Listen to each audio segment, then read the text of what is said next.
Nama sejahtera kepada Tuan. Nama saya Muhammad Afiq bin Khairul Azmi dari program Pendarasan Islam, pelajar dari Universiti Malaysia Sabah. Boleh Tuan perkenalkan serba sedikit tentang diri Tuan? Salam sejahtera kepada adik Afiq. Nama saya Riklin bin Petrus, merupakan anak jati Sabah yang berbangsa Toraja yang sekarang menetap di Kobusak, Nampang, Sabah. Okey, baik. Saya ingin menanyakan beberapa soalan. Bolehkah Tuan ceritakan dengan ringkas mengenai sejarah dan budaya, perubahan sejarah dan budaya di Sabah sebelum dan selepas Perang Dunia Kedua?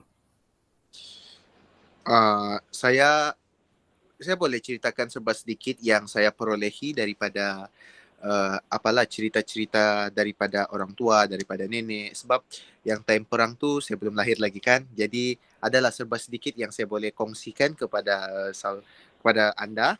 Okey, dari sudut politik. Okey, kalau macam dari sekarang kita masuk kepada sudut politik pertama lah. Sebagai pengetahuan umum, ringkas mengenai perubahan sejarah dan budaya Sabah sebelum dan juga selepas perang. Kita tahu bahawa Sabah dulu time zaman peperangan, time Sabah belum merdeka, nama Sabah bukanlah dipanggil sebagai Sabah, namun ada dua nama, iaitu Borneo Utara dan juga Borneo Timur. Borneo Utara dikuasai oleh Kesultanan Brunei pada tahun tersebut, iaitu uh, pada tahun pada tahun berapa tu saya pun ada lupa sudah, tapi dia memang gitulah, dia ada dua, Borneo Utara dan juga Borneo Timur. Borneo Timur pula dikuasai oleh Kesultanan Sulu. Seterusnya pada tahun 1888 Borneo Utara menjadi tanah jajahan British di bawah Syarikat Borneo Utara British ataupun yang lebih dikenali sebagai SBUB sehingga pada tahun 1942 iaitu bila tercetusnya Perang Dunia Kedua. Dan tentera British menduduki Borneo Utara pada tahun 1942 hinggalah tahun 1945. Selepas Perang Dunia Kedua berakhir, pendudukan Jepun di Borneo Utara pun pendudukan Jepun tu dia sudah kembali kepada Jepun. Maksud dia Jepun telah kalah lah time tu. Lepas tu British datang balik untuk mentadbir di Sabah, di Borneo Utara, sorry. Yang itu di Borneo Utara dari tahun 1946 hinggalah tahun 1963. Okey, time tu masih lagi Sabah dijajah oleh British sehinggalah 1963. Namun pada tahun 1963 Sabah akhirnya memperolehi kemerdekaan selepas pembentukan Malaysia dilaksanakan. Sehinggalah hari ini Sabah telah merdeka daripada sebarang pengaruh-pengaruh asing, iaitu Sabah boleh berdiri sendiri di bawah naungan Malaysia. Selepas pembentukan Malaysia telah terjadi, barulah nama Borneo Utara dan Borneo Timur itu disatukan menjadi kepada Sabah.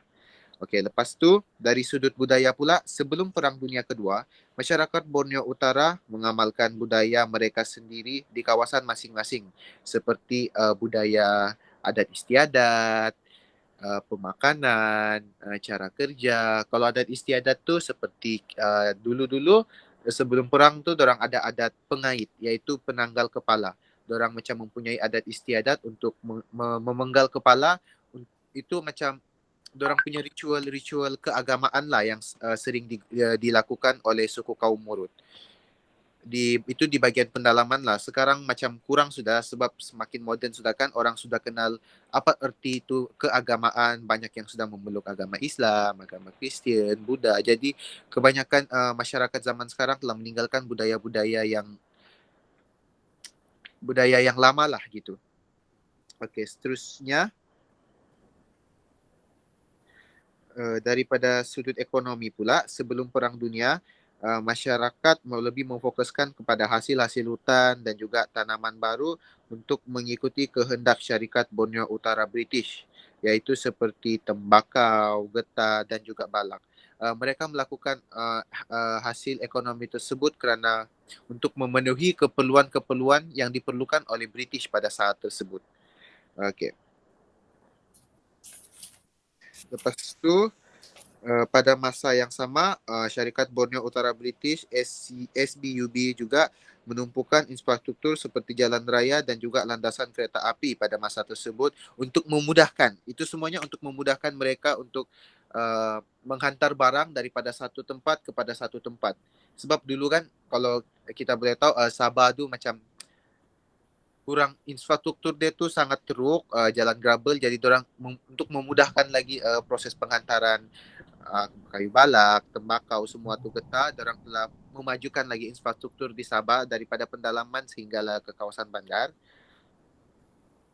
Okay, lepas tu selepas Perang Dunia Kedua, wujudnya pembangunan budaya di Sabah untuk kelangsungan budaya di Sabah. Setiap budaya di Sabah mempunyai kesatuan tersendiri supaya boleh menjamin kesatuan budaya masing-masing seperti wujudnya kesatuan Kadazan Dusun, kesatuan Murut dan juga lain-lain lagi. Persatuan-persatuan ini ditubuhkan untuk macam orang bilang supaya adat istiadat itu tidak tenggelam di telan zaman, sebab banyak sudah generasi-generasi muda yang telah melupakan budaya-budaya nenek-nenek moyang kita dahulu. Seperti bahasa. Bahasa Kadazan Dusun pun banyak sudah yang anak-anak generasi muda sekarang kurang fasih untuk bertutur dan juga memahami bahasa tersebut. Jadi itulah wujudnya selepas perang tu, wujud dia persatuan-persatuan untuk mengekalkan lagi budaya-budaya di Sabah. Seperti persatuan tadi tu, Persatuan Kadazan Dusun, kita boleh tahu KDCA. Itu adalah satu persatuan untuk orang Kadazan Dusun untuk berkumpul dan juga untuk macam tidak melupakan budaya-budaya yang telah di yang telah dituruni daripada nenek moyang lah. Okey. Itu saja untuk soalan yang tadi telah diberikan. Okey, saya faham dan tambah sedikit ilmu pengetahuan mengenai sejarah dan budaya di Sabah. Tapi saya ada satu lagi soalan. Apakah peranan Tuan terhadap perubahan sejarah dan budaya di Sabah sebelum dan selepas Perang Dunia Kedua? Boleh tahu peranan serba sedikit?